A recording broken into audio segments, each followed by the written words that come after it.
Pêvajoyê ku îro em têra derbas dibin ji her dem zêdetir têkoşînekî master dixwaze. Ew jî ji ber ku eğer îro derfetên azadî destê me diketine ew jî pisayê rêbertî ne, pisayê fikrî felsefeyê rêbera po. Ya rêbertî di roja eseretê wê de komplê ku nav neta wê de hatiye kirin. Rêberî me di nav çar dîwara de. Hicre yek kesî de. Rêberê ku ji vakbûyîn gel fêrê azadî kir. Yani fêrê me ji azadî kiriye î ku irada daye gela xwe. Îro civakê îro bûye Xwedê ji vakbûnekî pir mezin. Civak bûye Xwedê wê hêzê bikare azadî xwe jî bixwaze. Rêberî wê civakê îro di girtîgehê de ye. Ji bûna wê têkoşînên rastî li gûr wê dayîne meşandin. Rêbertî, eseretên rêbertî dîlgirtina wê ew jî giştî di encamê kompleyekî navneta wî de hatiye kirin. Dijmin vê baş dizanîbû ku rêbertî eğer fikrên azadî di nav gel bide meşandin wê gel bibe Xwedê îradeye wê çaqê gel bikare hêzê xwe bi xwe çê bike ku bikare xwe ser linga de bigire û bimeşe. Ji bûna wê êrişên destpêkê li ser rêbertî hatiye kirin. Tûnekirinê wê fikrî de wê dilxwaziyê gel ya azadiyê tûnekirin wê îrada ji destê gel girtin. Dijmin li ser wa esasan êrişê xwe daye meşandin. Di şexsê rêbertiyê îradeyekî vînekî girtine dest. Êrişekî bi hovana bû. Dibin berpisyartiyê dewletên navneta wî de hemûyan cî î ku di roja êro de bercewandî xwe heya roja êro de diparêze. Ji bûna wê êrişekî bi hovanan hemberî rêbertî. Şexsê rêbertiyê îradeyê gel standine yani. Mafê azadiyê neqebûlkirinê ye.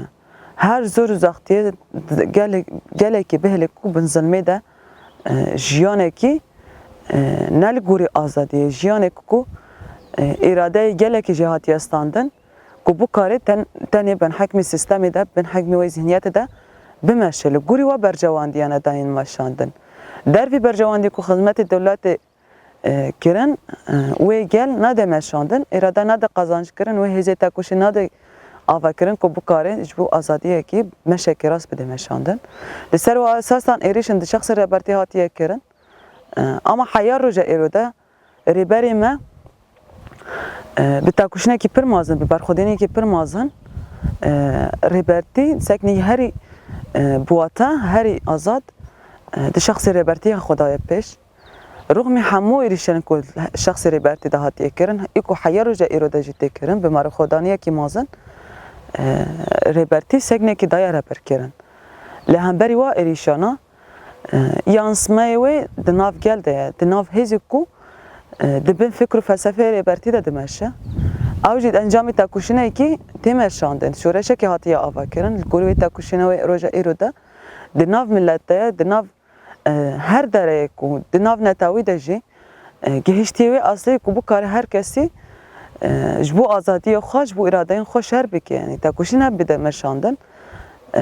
Moral dayînê hêz dayên li ser we esasan bi fikrek û felsefeyekî ku bikarin her kes azadiyê xwe, her kes bi îradeyên xwe di bin sîwanê we de jiyan bike.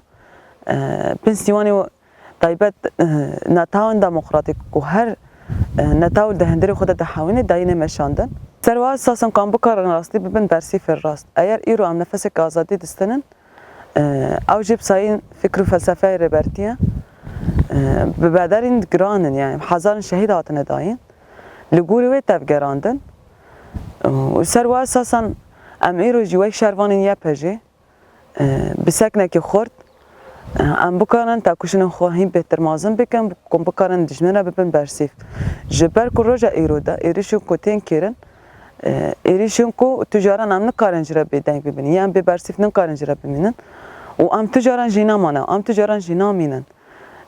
بوی سکنیک و وی سوزک کو ام بکارن خودل فکر و فلسفه ریبرتینه ای آزادینه ای بدن گران هزارن شهید کو هاتن داین خودل وان شهیدان درکتن عرض کو بخوینن هاتیا آفدان حیر و جا ایرو دجیت آفدان گوری وان جی سوزکی کارن کو تکوشین خواهین مازن بکن کو ام بکارن آزادی فیزیکی ریبرتی قازانج بکن کو ام بکارن راستی ریبرین خواه ناف خود جی ببینن لهم بری و ایرین شو کو هاتن اکرین کو ام بکارن ببین برسیف ای راست کو ام بکارن انجام راست جی در بخن